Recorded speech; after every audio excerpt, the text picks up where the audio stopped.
Hello and welcome everyone to Prayas JEE. मैं हूं आपका मैथमेटिक्स मेंटर मानवेंद्र। आज हम लोग फंक्शंस शुरू करने जा रहे हैं। फंक्शंस क्लास 12th का एक बहुत इंपॉर्टेंट चैप्टर है, क्योंकि थ्रू आउट द कैलकुलस हम लोग फंक्शंस की बेसिक डेफिनेशन, उनके ग्राफ्स और उनकी प्रॉपर्टीज़ को बार बार रिकॉल करेंगे। तो इस चैप्टर को मास्टर करना बहुत इंपॉर्टेंट है। तो functions is a relation Function is a relation from a set x to set y. Function is a relation from set x to set y only if it follows these two given condition. तो first condition है हमारे पास each element of x is associated with some element of y. तो अगर हमारे पास दो set हैं तो first set x का हर एलिमेंट सेकेंड सेट y के किसी न किसी एलिमेंट से एसोसिएटेड होना ज़रूरी है। सेकेंड कंडीशन है each element of x has a unique image in y। इसका क्या मतलब है कि फर्स्ट सेट का एलिमेंट सेकेंड सेट के केवल एक ही एलिमेंट से रिलेटेड हो। तो हम लोग इसको डायग्रामेटिकली देख लेते हैं। तो अगर हमारे पास एक फर्स्ट सेट दिया हुआ है x और एक सेकेंड सेट है y, first set x second set y, और हमने सेट x से सेट y की तरफ एक रिलेशन स्टैब्लिश कर दिया है, तो ये एक रिलेशन है। अब हमें देखना है कि ये फंक्शन कब होगा। सपोज़ मैंने फर्स्ट सेट में 4 एलिमेंट्स लिए a, b, c and d, और सेकंड सेट में एलिमेंट्स लिए p, q, r and s। और मैंने क्या किया, इस फर्स्ट एलिमेंट a को P से एसोसिएट किया, सेकंड एलिमेंट B को Q से, C को R से, D को S से। तो हम लोग ऐसे एरोस बना के रिलेशन इस्टेब्लिश कर सकते हैं। तो ये जो रिलेशन कैपिटल R है ये एक फंक्शन है या नहीं है, ये हम चेक करते हैं। तो जो फर्स्ट कंडीशन है each element of x is associated with some element of y। First set का हर एलिमेंट सेकंड सेट के किसी न किसी एलिमेंट से रिलेटेड होना चाहिए। तो a, b, c और d respectively p, q, r और s से रिलेटेड हैं। तो फर्स्ट कंडीशन बिल्कुल फुलफिल्ड है कि हर एलिमेंट फर्स्ट सेट का सेकंड सेट के किसी न किसी एलिमेंट से रिलेटेड है। Second condition each element of x has a unique image in y, यानी फर्स्ट सेट का हर एलिमेंट सेकेंड सेट के केवल एक ही एलिमेंट से रिलेटेड हो। तो हमारे पास यहाँ पे a केवल p से रिलेटेड है, b केवल q से, c केवल r से और d केवल s से। तो ये जो गिवन रिलेशन है ये एक फंक्शन है। तो अगर आपको ये डेफिनेशन समझ में आई हो तो मैं यहाँ कुछ और सेट्स ड्रॉ करना चाहूँगा, कुछ रिलेशंस ड्रॉ करना चाहूँगा, जिसे हमें आइडेंटिफाई करना है कि वो फंक्शंस हैं या नहीं हैं। तो फिर से वही मैंने दो सेट्स ड्रॉ किए, फर्स्ट सेट x और सेकंड सेट y, और x से y की तरफ रिलेशन r। फर्स्ट सेट में एलिमेंट्स हैं वही a, b, c, d, second set में p, q, r and s। First set में a, b, c, d और सेकेंड सेट में p, q, r and s। ए का सपोज P से relation है, B का Q से, C का R से, और सपोज D का कोई रिलेशन ही नहीं है। तो अब चेक करना है हमें कि ये जो गिवन रिलेशन है between set X and set Y एक फंक्शन है या नहीं है। तो फर्स्ट कंडीशन है हमारे पास कि each element of X is associated with some element of Y। तो फर्स्ट सेट के जो 4 एलिमेंट्स हैं A, B, C और D, वो किसी न किसी एलिमेंट से रिलेटेड होने चाहिए Y सेट के। तो A P से है, B Q से है, C R से है और D जो है किसी से रिलेटेड ही नहीं है। तो यहाँ पे फर्स्ट कंडीशन ही इनवैलिड हो गई। तो ये जो गिवन रिलेशन है ये एक फंक्शन नहीं होगा। एक और डायग्राम बनाते हैं। फर्स्ट सेट X है और सेकंड सेट जो है Y है। X से Y की तरफ हमने रिलेशन R बनाया। फिर से वही 4 एलिमेंट्स ले लेते हैं A, B, C, D and P, Q, R, S। ए का रिलेशन सपोज P से है, B का Q से है, C का R से है और D का भी मैंने R से ही कर दिया। तो अब चेक करना है कि ये जो सेट बनाया है, ये जो डायग्राम बनाया है, ये जो रिलेशन है वो फंक्शन है या नहीं है। तो देखो फर्स्ट सेट X के चारों एलिमेंट्स A, B, C और D किसी न किसी से रिलेटेड हैं। तो फर्स्ट कंडीशन बिल्कुल सेटिस्फाइड है कि हर एलिमेंट किसी न किसी से रिलेटेड है। सेकंड कंडीशन है कि हर एलिमेंट यूनिकली रिलेटेड होना चाहिए, यानी सेकंड सेट के केवल एक ही एलिमेंट से रिलेटेड होना चाहिए। तो तो जो A है वो केवल और केवल P से रिलेटेड है, B केवल Q से, C केवल R से और D भी केवल R से ही रिलेटेड है। तो D के लिए तो एक ही एसोसिएशन है, तो दोनों कंडीशन सेटिस्फाइड है, तो ये जो गिवन रिलेशन है ये एक फंक्शन है। एक और सेट हम ड्रॉ कर लेते हैं। फिर से वही हमने फर्स्ट सेट x लिया, सेकंड सेट y और x से y की तरफ रिलेशन कैपिटल R बना दिया। 4 elements a b c d और y के 4 elements p q r s। अब a का रिलेशन सपोज मैंने p से और q दोनों से कर दिया, b सपोज s से रिलेटेड है, c सपोज s से रिलेटेड है और d भी s से रिलेटेड है। तो हमें आइडेंटिफाई करना है ये रिलेशन फंक्शन है या नहीं है। तो फर्स्ट कंडीशन है कि हर एलिमेंट किसी ना किसी से रिलेटेड होना चाहिए। तो चारों एलिमेंट्स a b c और d किसी ना किसी से रिलेटेड हैं। a p और q 2 से रिलेटेड है, b r से, c s से और d भी s से। तो फर्स्ट कंडीशन बिल्कुल सेटिस्फाइड है। यहाँ पे हमें सेकंड कंडीशन पे जोर देना होगा कि जो एलिमेंट्स हैं वो यूनिकली रिलेटेड होने चाहिए, यानी केवल एक ही एलिमेंट से रिलेटेड हों। तो जो a है यहाँ पे 2 एलिमेंट से रिलेटेड हो गया है, a जो है 2 एलिमेंट से रिलेटेड है, तो ये सेकंड कंडीशन को फॉलो नहीं कर रहा है और ये जो गिवन रिलेशन है फंक्शन नहीं होगा। ठीक है, होपफुली आपको समझ में आ गया होगा कि हम लोग कैसे आइडेंटिफाई करते हैं कोई भी रिलेशन फंक्शन है या नहीं है। इसके लिए हम लोग एक और तरीके से देख सकते हैं। हमें रिकॉल करना होगा सन एंड फादर रिलेशन। तो सन और फादर के बीच के जो रिलेशन है अगर वो हमें ठीक से पता है तो हम लोग आइडेंटिफाई कर सकते हैं कि कोई भी गिवन रिलेशन फंक्शन है या नहीं है। तो सन फादर के बीच में कैसा रिलेशन होता है कि हर सन का एक फादर होगा, every son has a father, हर बच्चे का एक बाप होगा। ठीक है, फिर ऐसा भी हो सकता है कि 2 बच्चों के एक बाप हो, ये चीज़ भी बिल्कुल ट्रू है। और अगर फादर को मैं एज ए ह्यूमन बीइंग एक इंसान की तरह देखूं तो ऐसा हो सकता है कि उसका कोई सन ही ना हो। ठीक है, तो 3 कंडीशन हमारे पास है। हर बच्चे का एक बाप होगा, every son has a father, 2 sons can have 1 father, 2 बच्चों का एक बाप हो सकता है, बिल्कुल ट्रू रिलेशन है। और ऐसा हो सकता है कि कोई इंसान अगर वो फादर वाली कैटेगरी में है तो ऐसा हो सकता है कि उसका कोई सन ना हो। तो अब क्या करना है, किसी भी रिलेशन को अगर फंक्शन स्टैब्लिश करना है थ्रू सन फादर रिलेशन तो हमें क्या करना है, फर्स्ट सेट को हमें सन मानना है और सेकंड सेट को हमें फादर मानना है। First set son and second set father. और अगर जो 3 कंडीशंस मैंने बोली अगर वो ट्रू हैं तो ही कोई रिलेशन फंक्शन होगा। तो फर्स्ट डायग्राम को आप ऑब्जर्व करिए, मैंने x सेट को सन माना है, तो जो a b c और d हैं ये सन्स हैं and p q r s जो है फादर है। तो देखो a अगर सन है तो a का एक ही फादर है p, b का भी एक फादर है q, c का एक फादर है r, d का एक फादर है s। तो सन फादर रिलेशन के अकॉर्डिंग ये चीज़ बिल्कुल ट्रू है, बिल्कुल ट्रू है। तो ये जो गिवन रिलेशन है फंक्शन है। ठीक है, तो ये जो गिवन रिलेशन है एक फंक्शन होगा। हम लोग ये सेकंड डायग्राम को ऑब्जर्व करते हैं। तो फर्स्ट सेट को हमने सन माना और सेकंड सेट को हमने फादर माना। फर्स्ट सेट को सन, सेकंड सेट को फादर।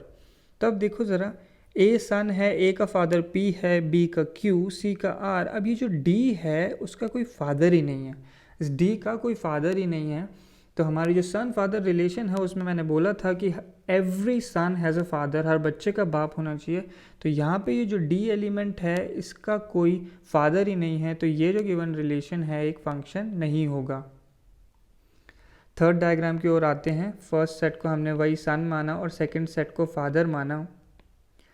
तो ए का देखो, इस ए एलिमेंट के लिए देखो, इसका फादर पी है, इस बी एलिमेंट का फादर जो है क्यू है, सी का फादर आर है और डी का फादर भी आर है। सी और डी दोनों का फादर आर है। तो ये मैंने सन फादर रिलेशन में आपको बताया था, 2 सन्स कैन हैव 1 फादर। तो सारी कंडीशन फुलफिल्ड है, इसलिए जो थर्ड सेट है वो एक फंक्शन होगा। नेक्स्ट फोर्थ वाले पे आते हैं हम लोग। फोर्थ में देखिए, ऑब्जर्व करिए, ये जो ए सन है इसके 2 फादर हो गए। ए सन के 2 फादर पी और क्यू, तो किसी भी एक सन के 2 फादर तो हो ही नहीं सकते। तो 2 फादर नहीं हो सकते, तो ये जो गिवन रिलेशन है फंक्शन नहीं होगा। तो होपफुली आपको सन फादर रिलेशन समझ में आ गया होगा और इससे कैसे हमें आइडेंटिफाई करना है कि कोई भी रिलेशन फंक्शन है या नहीं है। ये बहुत ही इजी टेक्निक है, इससे हम लोग बहुत इजीली आइडेंटिफाई कर लेते हैं कि रिलेशन फंक्शन है या नहीं है।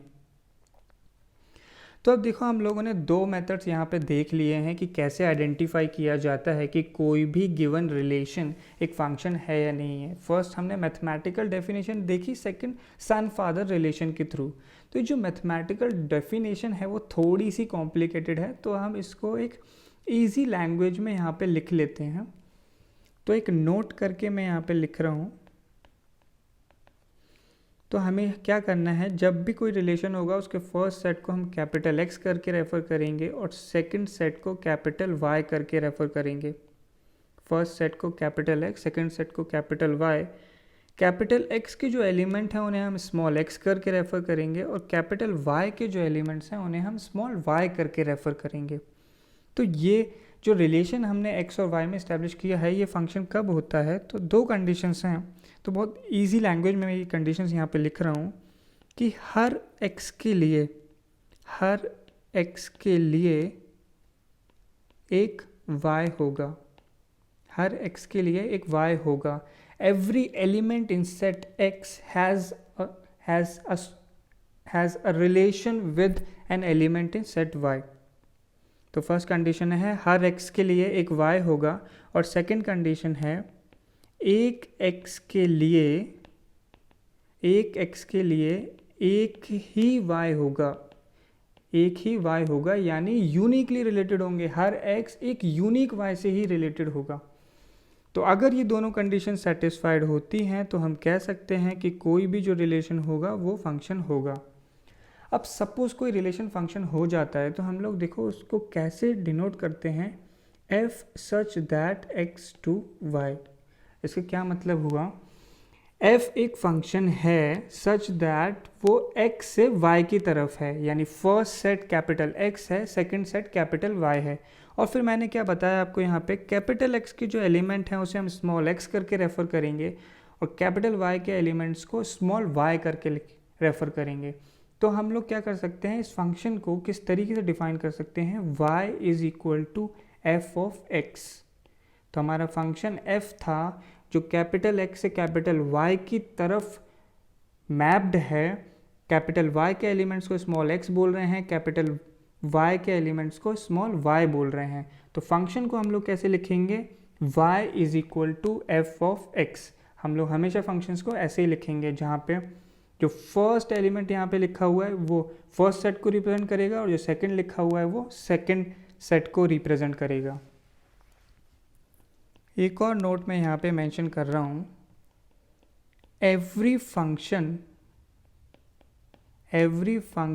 Is a relation, every function is a relation, but every relation is not a function. Every function is a relation but every relation is not a function. Hopefully ये note आपको समझ में आ रहा होगा। Every function is a relation, her function एक relation है। क्यों? क्योंकि कोई भी गिवन रिलेशन अगर जो दो कंडीशंस मैंने लिखी हैं उन्हें फॉलो करेगा तभी वो फंक्शन बनेगा। ठीक है, तो इसीलिए हर फंक्शन रिलेशन तो है बट हर रिलेशन एक फंक्शन नहीं है। नेक्स्ट टॉपिक पे आते हैं। नेक्स्ट हमें देखना है domain, codomain and range of a function. Domain, codomain and range of a function. तो हम लोगों ने किसी भी फंक्शन को कैसे डिफाइन किया, a function such that defined from x to y, यानी इसमें जो फर्स्ट सेट है वो x होगा और सेकंड सेट है वो y होगा। तो मैं यहाँ पे ड्रॉ कर देता हूँ। फर्स्ट सेट में सपोज मैंने एलिमेंट्स लिए a, b, c and d। Second set में मैंने एलिमेंट्स लिए p, q, r, s and t। और मैंने A को सपोज P से रिलेट किया, B को भी P से रिलेट कर दिया, C को R से एंड D को S से रिलेट किया। तो पहले तो हम ये आइडेंटिफाई कर लेते हैं कि ये एक फंक्शन है या नहीं है। तो सन फादर रिलेशन के अकॉर्डिंग हम देखते हैं कि जो A सन है इसका फादर P है, B का भी फादर P है, A और B दोनों का फादर P है। बिल्कुल ट्रू है अब तक। C का फादर R है और D का जो फादर है वो S है, तो सारी कंडीशंस वैलिड हैं, तो ये जो गिवन रिलेशन है एक फंक्शन है। तो अब हमें देखना है कि domain, codomain and range of function क्या होता है। तो किसी भी फंक्शन की डेफिनेशन में जो फर्स्ट सेट होता है, जो हमने यहाँ पे कैपिटल X लिया हुआ है, वो होता है डोमेन। तो ये जो कैपिटल X है वो डोमेन हो, कैपिटल X जो है वो फंक्शन का डोमेन है। तो first set is domain, first set जो है डोमेन को रिप्रेजेंट करता है। तो यहाँ पे ये जो गिवन फंक्शन f है, इस फंक्शन f का अगर मुझे डोमेन लिखना हो, डोमेन ऑफ फंक्शन, तो वो क्या हो जाएगा, उसमें कौन कौन से एलिमेंट्स आएंगे हमारे पास, a b c and d। तो ये जो 4 एलिमेंट्स हैं इस फंक्शन के डोमेन में है। तो जो फर्स्ट सेट होता है किसी भी फंक्शन का, वो उसकी डोमेन को रिप्रेजेंट करता है। ऐसे ही जो सेकंड सेट है कैपिटल Y, वो रिप्रेजेंट करता है कोडोमेन को। फर्स्ट सेट जो है डोमेन को और सेकंड सेट जो है कोडोमेन को। तो जो सेकंड सेट है, second set is codomain, first set domain, second set codomain.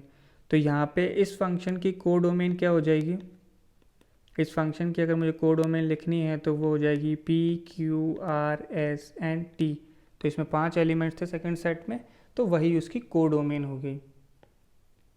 Third जो है वो है हमारे पास रेंज। अब रेंज क्या होता है, range is a subset of codomain, range is a subset of codomain.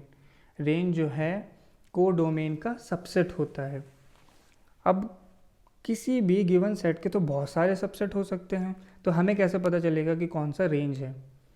तो range is a subset of codomain, but उसमें वो एलिमेंट्स काउंट होंगे जो फर्स्ट सेट के एलिमेंट्स से रिलेटेड हों। तो रेंज क्या हो गया, range is a subset of codomain plus range वो सेट होगा जो फर्स्ट सेट के एलिमेंट्स से रिलेटेड हों। तो इस गिवन फंक्शन में अगर मैं देखूं तो रेंज क्या होगा हमारे पास, तो देखो सेकंड सेट में P Q R S T हमारे पास 5 एलिमेंट्स हैं, बट फर्स्ट सेट से अगर मैं रिलेटेड एलिमेंट्स देखूं तो केवल P R और S हैं। तो जो रेंज है वो इस फंक्शन की क्या हो जाएगा, P R एंड S। तो जो एलिमेंट्स फर्स्ट सेट से रिलेटेड हैं केवल वो ही रेंज होंगे। ठीक है, तो अगर हमें फंक्शन की डेफिनेशन दी हुई है तो हम लोग बहुत ही ईजिली बता सकते हैं क्या उसकी डोमेन है और क्या उसकी कोडोमेन है और क्या उसकी रेंज है।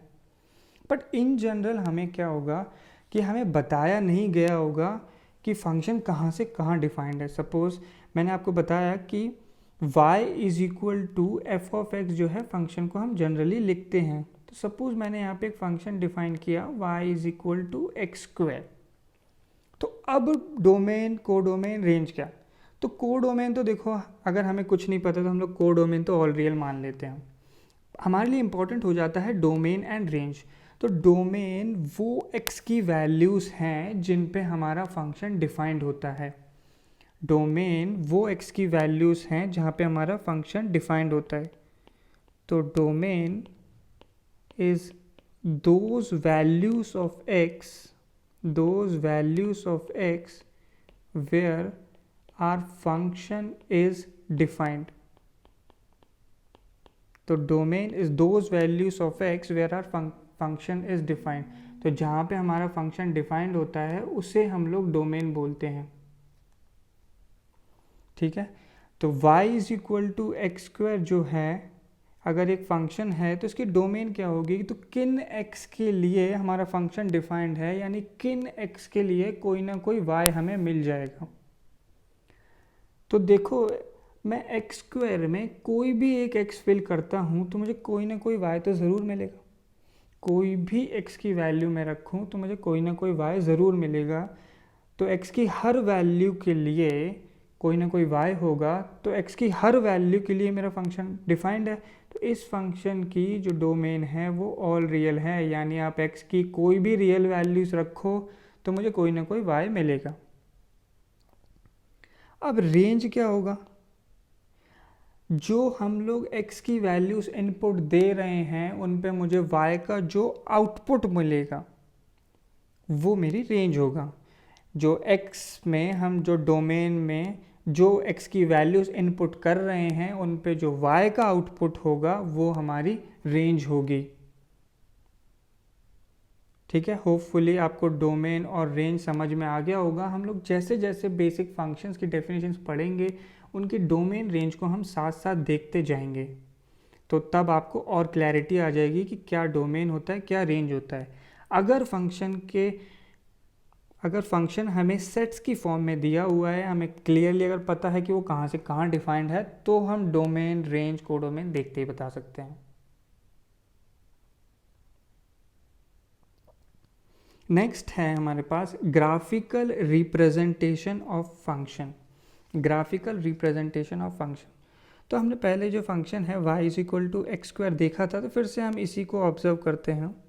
तो y is equal to x square का अगर मैं ग्राफ ड्रॉ करूँ तो वो कुछ इस तरीके का होगा, ये आपको पता होगा, पैराबोलिक ग्राफ होगा y is equal to x square का। तो मैंने आपको बताया डोमेन क्या होता है, वो x की वैल्यू जिन पर फंक्शन डिफाइंड है, जिन पर कोई ना कोई y की वैल्यू मिल रही है।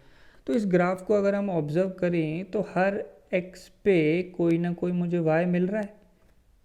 ठीक है, हर x पे कोई ना कोई y मुझे मिल रहा है, और ये जो पैराबोला है ऐसे इन्फिनिटी तक एक्सटेंड हो जाता है। तो हर x पे हमें कोई ना कोई y मिल रहा है, इसीलिए इस फंक्शन की जो डोमेन है वो क्या थी, ऑल रियल थी, क्योंकि हर x पे कोई ना कोई y मिल रहा है। तो domain lies along x axis, domain lies along x axis.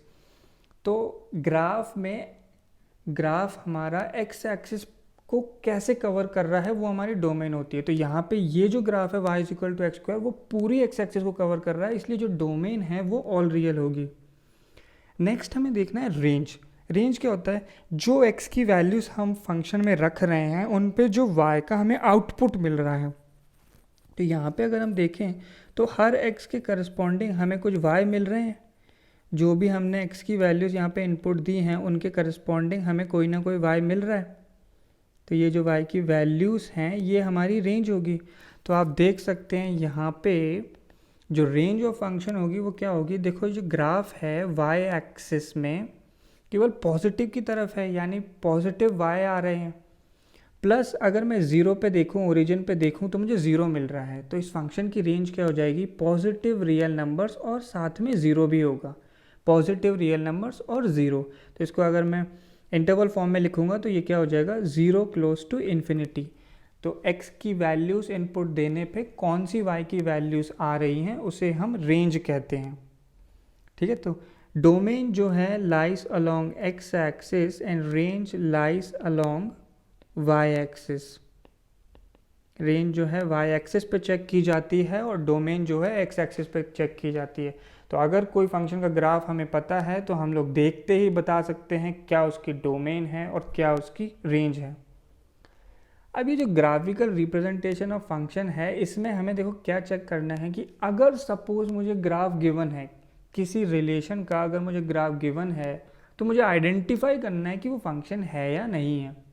तो देखो मैंने तो बहुत ईजिली अज्यूम कर लिया कि y is equal to x square एक फंक्शन है, उसके डोमेन रेंज आपको निकाल के बता दी। तो हम पहले यही चेक कर लेते हैं क्या ये फंक्शन है भी या नहीं। तो y is equal to x square graph मैंने फिर से ड्रॉ किया। तो देखो फंक्शन की कंडीशन क्या थी कि हर x के लिए एक y होगा और एक x के लिए एक ही y होगा। देखो फर्स्ट कंडीशन को हमें चेक करने की ज़रूरत नहीं पड़ेगी ग्राफिकल रिप्रेजेंटेशन में।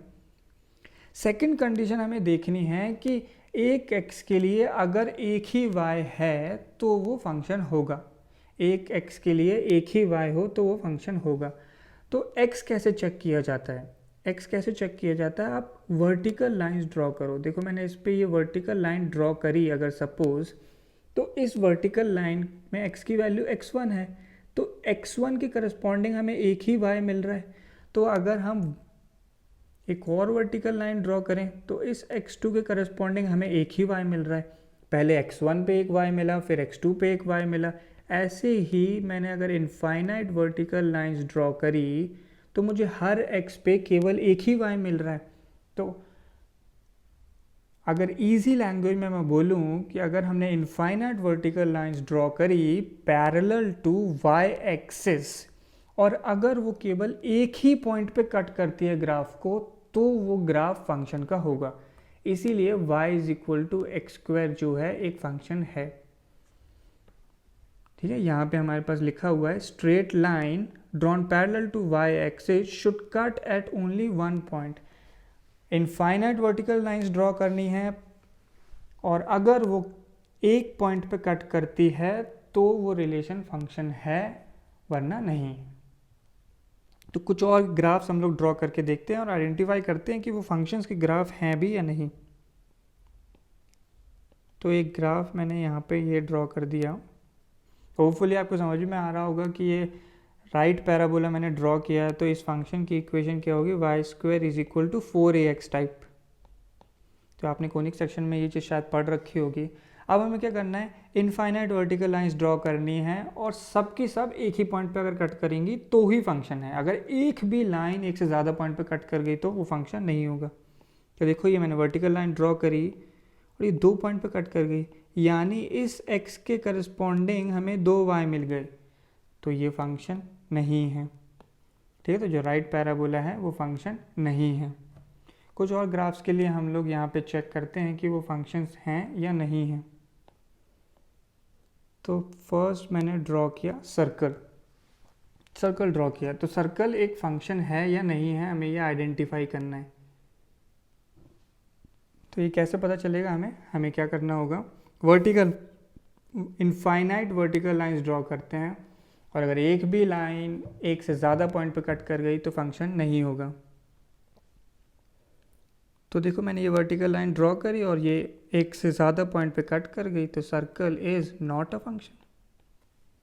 सर्कल जो है फंक्शन नहीं होता। सर्कल की इक्वेशन क्या है, x square plus y square is equal to a square. इस फॉर्म की सर्कल की इक्वेशन होती है। तो देखो इक्वेशन के थ्रू भी मैं बता सकता हूँ। तो वाई स्क्वायर को हम लोग यहाँ क्या लिख सकते हैं, a square minus x square. तो वाई क्या हो जाएगा हमारे पास, plus minus root of a square minus x square.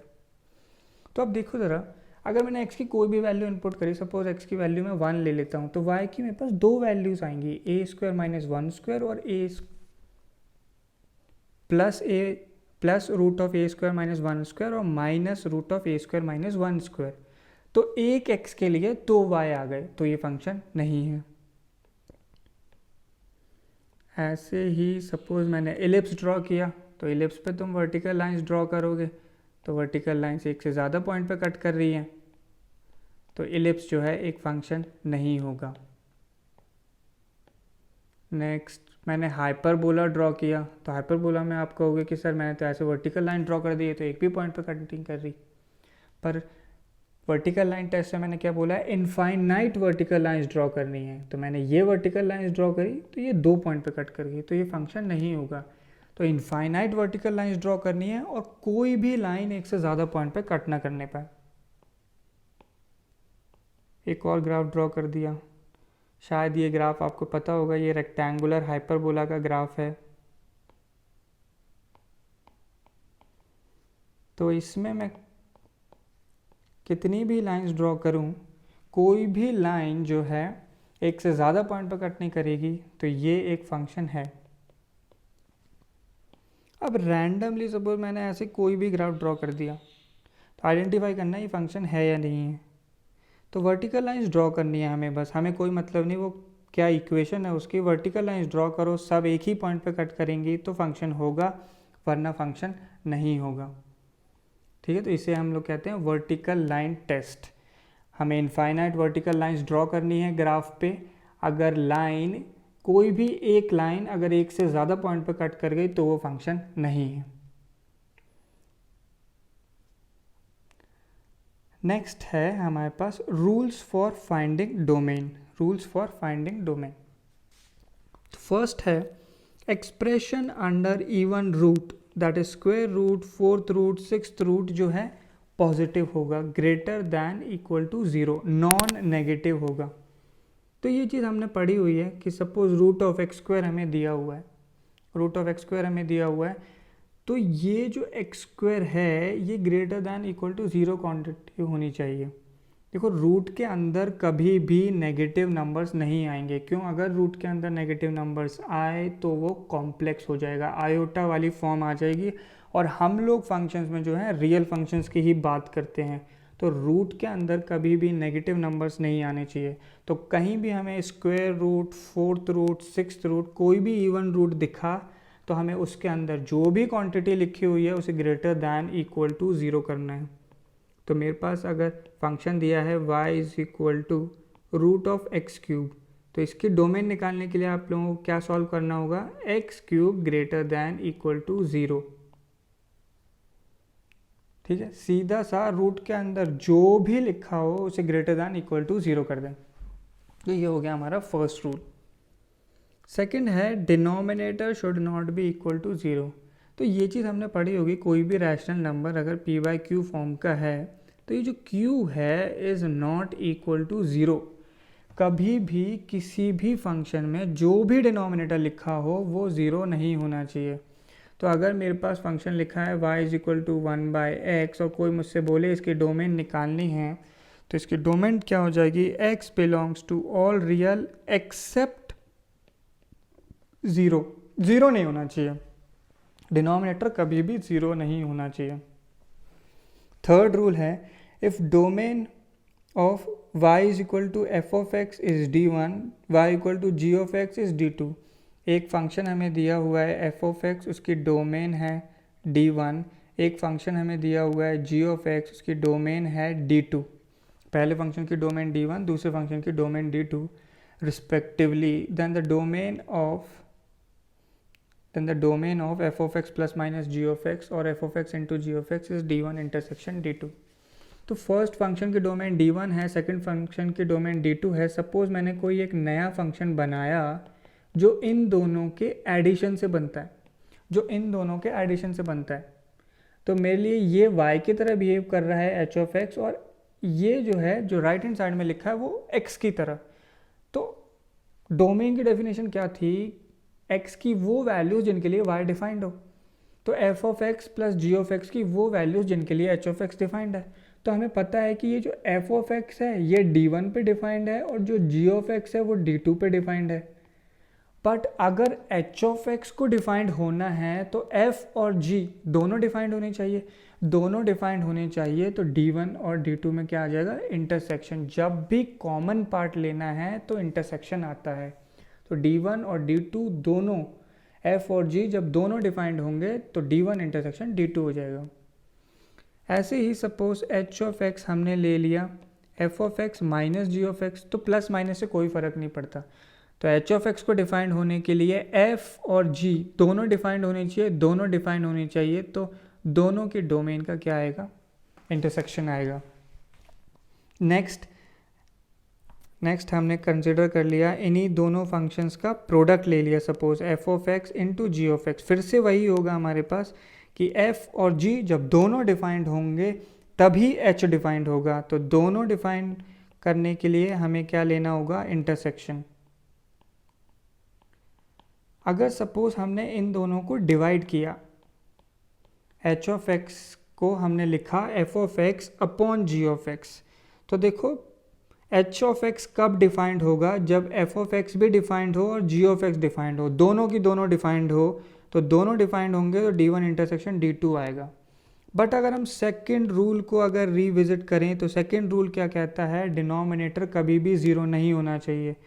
तो डिनोमिनेटर क्या है यहाँ पे? g ऑफ x, तो g ऑफ x कभी भी 0 नहीं होना चाहिए। तो d1 intersection d2 final answer नहीं होगा। इसमें से हमें वो एलिमेंट सब्ट्रैक्ट करने होंगे जब g ऑफ x 0 हो जाएगा। ठीक है, तो होपफुली आपको समझ में आ गए होंगे सारे रूल्स। अभी हम लोग डोमेन्स के क्वेश्चन नहीं कर रहे हैं, पहले हम लोग सारे बेसिक फंक्शंस पढ़ेंगे, उनकी डोमेन रेंज, उसके बाद हम लोग ये सारे रूल्स अप्लाई करके कुछ क्वेश्चंस करेंगे। तो नेक्स्ट है हमारे पास क्लासिफिकेशन ऑफ फंक्शन। तो हमें सारे टाइप के बेसिक फंक्शंस पढ़ने हैं पहले। तो क्लासिफिकेशन ऑफ फंक्शंस में फर्स्ट है हमारा पॉलिनोमियल फंक्शन। तो पॉलिनोमियल जो है आप लोग क्लास 9 से ही पढ़ते हुए आ रहे होंगे। तो पॉलिनॉमियल क्या होता है, पहले हम लोग पी ऑफ एक्स करके पढ़ते थे, अब हम लोग इसे एफ ऑफ एक्स लिख देते हैं।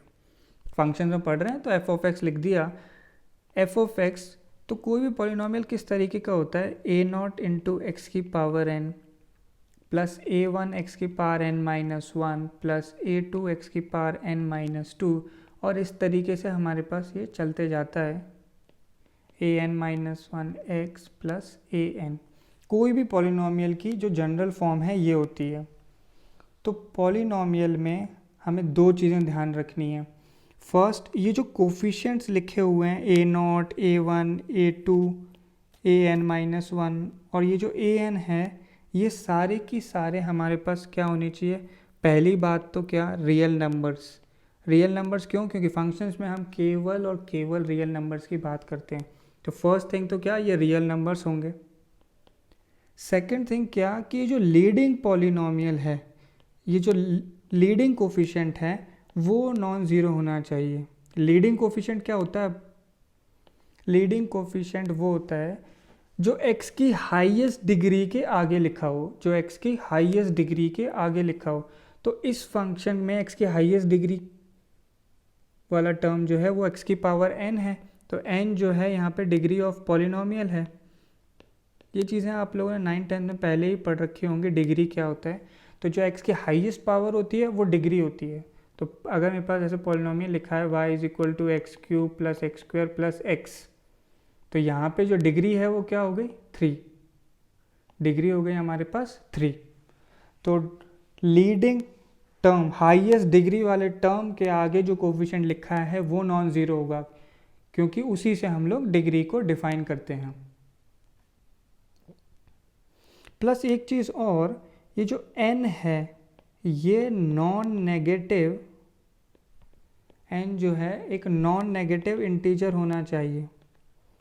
अच्छा, इसका क्या मतलब है कि सपोज मैंने ऐसे लिख दिया y is equal to root x, y का मतलब मैं एफ ऑफ एक्स को रेफर कर रहा हूँ, तो f of x is equal to root x. तो ये एक पॉलिनॉमियल फंक्शन है या नहीं है, नहीं, ये पॉलिनॉमियल फंक्शन नहीं है। क्यों, क्योंकि जो n है वो एक नॉन नेगेटिव इंटीजर होना चाहिए, जबकि यहाँ पे जो पावर है वो क्या है, हमारे पास हाफ आ गई, ये इंटीजर नहीं है। तो f of x is equal to root x एक पॉलिनॉमियल नहीं होगा। पॉलिनॉमियल होने की कंडीशंस क्या हैं, सारे कोफिशिएंट्स रियल नंबर हो, लीडिंग कोफिशिएंट नॉन ज़ीरो हो, और जो पावर्स लगी हैं x की वो नॉन नेगेटिव इंटीजर होना चाहिए। तो अगर मैंने सपोज एक और फंक्शन लिखा f of x is equal to x cube plus x square plus root x, तो ये एक पॉलिनॉमियल है या नहीं है, नहीं, ये भी पॉलिनॉमियल नहीं है, क्योंकि सारे के सारे जो पावर्स हैं वो नॉन नेगेटिव होनी चाहिए। सारी पावर्स, ऐसा नहीं कि वो लीडिंग टर्म की, सारी पावर्स जो हैं वो नॉन नेगेटिव होनी ज़रूरी हैं। तो ये एक पॉलिनॉमियल फंक्शन नहीं है। तो होपफुली आपको समझ में आ गया होगा कि पॉलिनॉमियल फंक्शंस हम लोग कैसे आइडेंटिफाई करते हैं। वैसे ये काफ़ी बेसिक था, आप लोगों ने 9-10 में पढ़ा होगा, 11th में भी क्वाड्रेटिक में काफ़ी बार देखा होगा। अब हमें पॉलिनॉमियल फंक्शन रिलेटेड कुछ इंपॉर्टेंट नोट्स देखने हैं जो हमें हमेशा ध्यान रखने होंगे।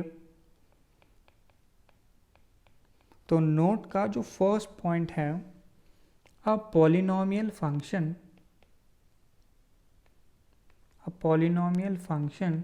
is always continuous। a polynomial function is always continuous। तो देखो कंटिन्यूस अभी आपको शायद समझ नहीं आ रहा होगा, आगे हमारे पास कंटिन्यूटी करके एक पूरा चैप्टर है, उसमें हम डिटेल में पढ़ेंगे। अभी के लिए बस इतना समझो, कंटिन्यूस का मतलब है अगर मैं कोई ग्राफ बनाना शुरू करूं और अगर वो ग्राफ बिना पेन लिफ्ट किए अगर मैं बना दूं तो वो फंक्शन कंटिन्यूस है। तो y is equal to x square को अगर मैं देखूं, y का मतलब आपको एफ ऑफ एक्स समझना है, तो y is equal to x square का अगर मैं ग्राफ देखूं तो देखो मैं बिना पेन लिफ्ट करे पूरा ग्राफ बना सकता हूं। तो ये एक पॉलिनॉमियल फंक्शन है और ये कंटिन्यूस है। तो y is equal to x square का ग्राफ है। y is equal to x cube देख लेता हूँ, y is equal to x cube का ग्राफ अगर मैं ड्रॉ करूँ तो पूरा की पूरा बिना पेन लिफ्ट किए ड्रॉ कर सकता हूँ। तो ये फंक्शन कंटिन्यूस है। तो all polynomial functions are continuous, तो ये चीज़ हमें ध्यान रखनी है। Next, a polynomial of degree 1, a polynomial of degree 1 with no constant term, a polynomial of degree 1 with no constant term is called, a polynomial of degree 1 with no constant term is called an odd linear function, an odd linear function। और ये किस form का होगा, y f of x is equal to a x की form का। तो ये एक पॉलिनॉमियल है और a should not be equal to 0, a leading coefficient है, वो 0 नहीं होगा। तो पॉलिनॉमियल ऑफ डिग्री 1 x की पावर देखो यहाँ 1 है विद नो कांस्टेंट टर्म, मैंने कुछ भी ऐड करके यहाँ पे नहीं लिखा है, is called an odd linear polynomial. तो एग्जांपल के लिए देख लो y is equal to x, तो एक ऑड लीनियर पॉलिनॉमियल है। कोई भी लीनियर फंक्शन अगर होगा तो उसका ग्राफ क्या आएगा, लाइन, लाइन से ही लीनियर बना है। जब भी x की डिग्री 1 होगी तो एक लीनियर ग्राफ आना चाहिए, इसलिए हम उसे लीनियर फंक्शन बोलते हैं। नेक्स्ट जो नोट, ये जो नेक्स्ट का पॉइंट है ये बहुत इंपॉर्टेंट है, ध्यान रखना है हमें। अ polynomial of degree odd, a polynomial of degree odd has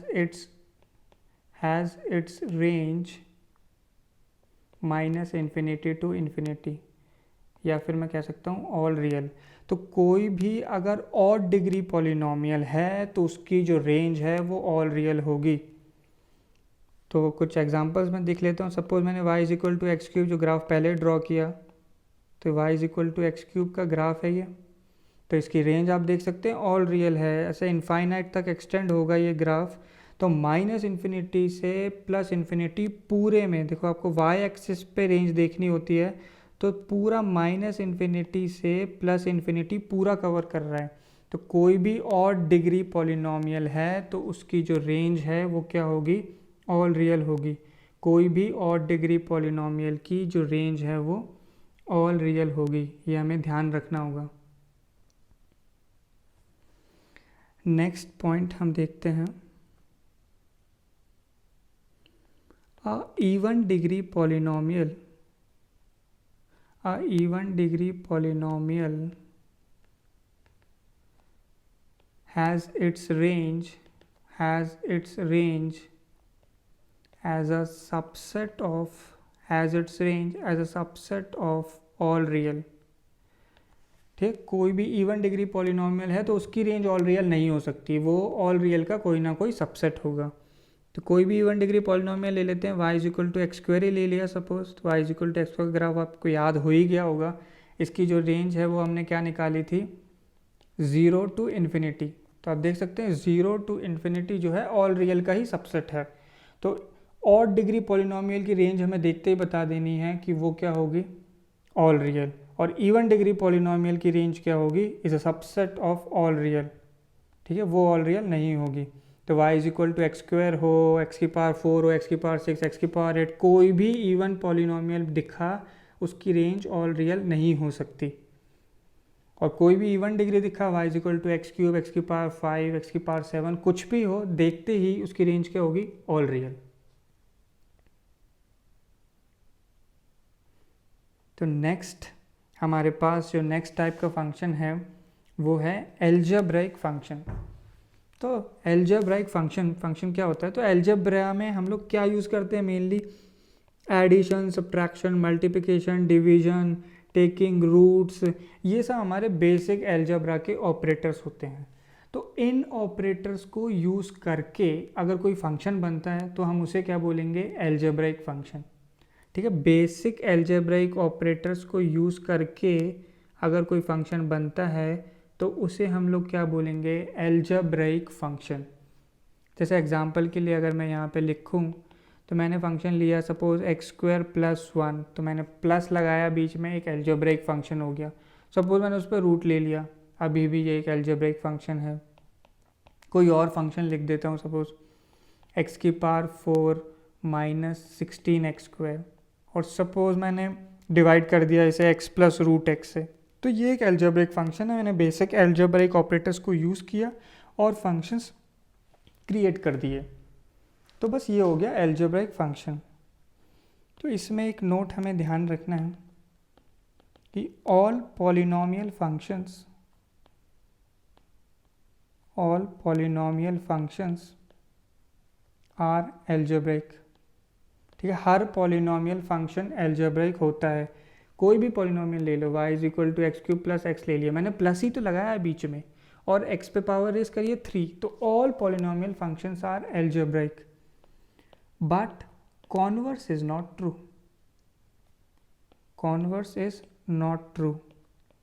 तो उसका कॉन्वर्स क्या हो जाए, हर एल्जेब्रिक फंक्शन पॉलिनोमियल नहीं है। तो यही फंक्शन आप देख लीजिए, तो इसमें मैंने क्या किया, रूट लगा दिया। और पॉलिनोमियल की कंडीशन क्या थी कि जो भी x की पावर्स हैं, जो भी पावर्स यूज़ होने वाली हैं, वो सारी की सारी नॉन नेगेटिव इंटीजर्स होनी चाहिए। तो all polynomial functions are algebraic but converse is not true. Second point, but एक इंफॉर्मेशन है, ध्यान रख सको तो आप रख लें। functions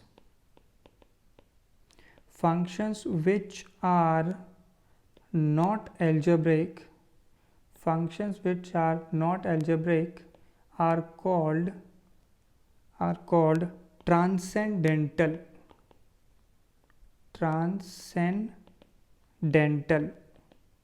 ठीक है, बस एक इंफॉर्मेशन है, functions which are not algebraic are called transcendental functions। ठीक है, तो नेक्स्ट आ जाते हैं हम लोग फ्रैक्शनल रैशनल फंक्शन पे। फ्रैक्शनल रैशनल फंक्शन नाम से ही समझ आ रहा होगा। पहले तो जो रैशनल वर्ड है मैं उसी का मतलब डिस्कस कर लेता हूँ। एक रैशनल नंबर क्या होता है, any number of the form p by q where p and q are integers and q is not equal to 0। तो एक फ्रैक्शन बन गया और रैशनल की हमें बात करनी है। तो कोई भी जो रैशनल फंक्शन होगा, तो अभी तो हमने रैशनल नंबर देखा, रैशनल फंक्शन क्या होगा, any function suppose h of x is of the form f of x upon g of x, numerator upon denominator. तो फ्रैक्शन इन्वॉल्व कर दिया। अब फ्रैक्शन इन्वॉल्व कर दिया तो हमें पता है कि ये फंक्शन कहाँ डिफाइंड होगा, g ऑफ x जो है 0 नहीं होना चाहिए, डिनोमिनेटर जो है कभी भी 0 नहीं होना चाहिए। ठीक है, डिनोमिनेटर 0 नहीं होना चाहिए, ये डोमेन निकालने का एक बेसिक रूल है हमारे पास। तो कोई एग्जांपल ले लेते हैं रैशनल फंक्शन का। Suppose 2x raise to the power 4 minus x square plus 1 upon x square minus 4। ये एक रैशनल फंक्शन हो गया, कुछ न्यूमरेटर अपॉन डिनोमिनेटर लिख दिया मैंने। सपोज मुझे इसकी डोमेन निकालनी है, इस h फंक्शन की डोमेन निकालनी है मुझे। ठीक है, इसकी अगर मुझे डोमेन निकालनी है, डोमेन के लिए मुझे क्या करना होगा, डिनोमिनेटर जो है वो 0 नहीं होना चाहिए, x square minus 4 not equal to 0, तो एक्स स्क्वायर जो है 4 नहीं होना चाहिए, तो x क्या नहीं होना चाहिए, प्लस माइनस 2। तो इस फंक्शन की जो डोमेन है वो हमारे पास क्या आ जाएगी, मैं किस तरीके से लिख सकता हूँ, एक तो ऐसे कि all real except plus minus 2, या फिर अगर मैं इंटरवल फॉर्म में लिखना चाहूँगा तो ये बनेगा minus infinity to minus 2 union minus 2 to 2 union 2 to infinity. ठीक है, तो इस तरीके से हम लोग डोमेन लिख सकते हैं रैशनल फंक्शंस की। तो कुछ और रैशनल फंक्शंस हम लोग डिस्कस कर लेते हैं। तो रैशनल फंक्शन के लिए मैं कुछ फंक्शंस यहाँ डिस्कस कर रहा हूँ। फर्स्ट हमने फंक्शन लिया x raise to the power n, x raise to the power n where n belongs to natural numbers. जो पावर लगी हुई है वो नेचुरल नंबर है, तो हमें फंक्शन की जो है डोमेन और रेंज ये दोनों डिस्कस करनी है। x raise to the power n, जैसे एग्जांपल के लिए सपोज मैं ले लूँ y is equal to x square ले लिया, एक्स क्यूब ले लिया, तो इनकी रेंज, तो देखो मैंने बताया जो भी और डिग्री पॉलिनोमियल होता है वो माइनस इन्फिनिटी से इन्फिनिटी पे जाता है। तो जो रेंज है वो हम लोग y एक्सिस से देखते हैं और जो डोमेन है वो x एक्सिस से हमें देखनी है। तो y is equal to x की पावर n, डोमेन क्या होता है, वो x की वैल्यू जिन पे कोई ना कोई y हमें मिल जाए। तो x की पावर n में आप कोई भी x की वैल्यू डालो, कुछ ना कुछ y की वैल्यू तो मिल ही जाएगी। तो जो डोमेन है वो फंक्शन की क्या हो गई, ऑल रियल। डोमेन क्या हो गई, ऑल रियल। और रेंज के लिए देखो, रेंज के लिए मैंने क्या बताया था, अगर ऑड डिग्री पॉलिनोमियल है तो रेंज क्या होगी, डायरेक्टली ऑल रियल। और अगर वो इवन डिग्री पॉलिनोमियल है तो range subset of all real होगी। तो x की पावर n की जो रेंज है वो क्या होगी, all real if n is odd, all real if n is odd, और real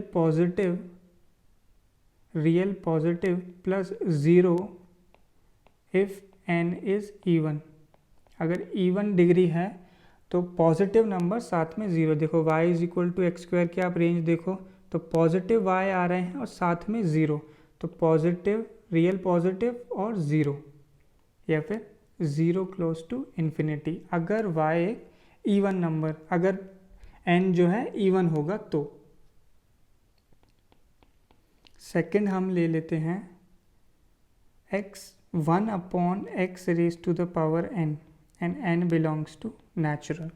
1/x raise to the power n, तो अब मैंने क्या बताया, डोमेन क्या होती है, डोमेन का सेकंड रूल क्या था, denominator should not be zero. तो ये जो लिखा हुआ है डिनोमिनेटर में वो ज़ीरो नहीं होना चाहिए। तो ये कब ज़ीरो होगा, जब x खुद ज़ीरो हो जाए तभी ज़ीरो होगा, बाकी x की किसी भी वैल्यू पे कोई ना कोई आंसर हमें मिल जाएगा। तो डोमेन क्या होगी, ऑल रियल एक्सेप्ट ज़ीरो, सारे रियल नंबर्स एक्सेप्ट ज़ीरो। आप ज़ीरो वैल्यू नहीं डाल सकते। अब रेंज की बात करें तो कोई भी एग्जांपल हम लोग ले लेते हैं। Suppose y is equal to 1/x³ है हमारे पास, एक ये फंक्शन हो गया, एक y equal to 1/x raise to the power 4 हमारे पास फंक्शन हो गया।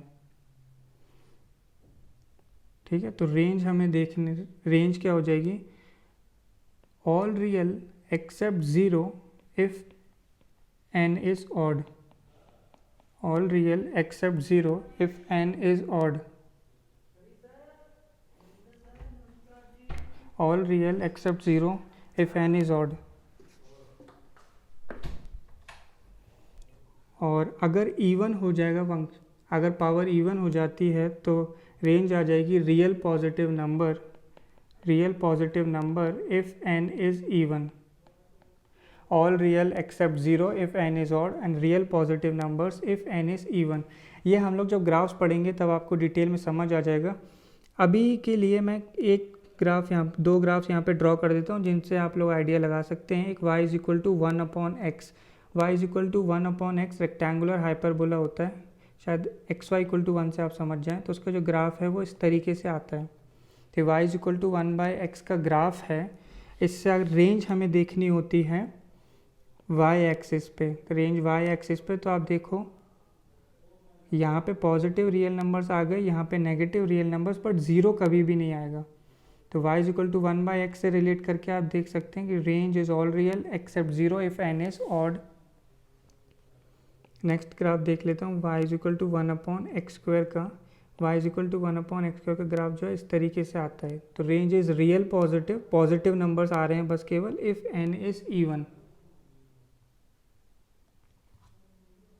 ठीक है, होपफुली ये चीज़ आपको समझ में आ गई होगी किस तरीके से हमें देखना है।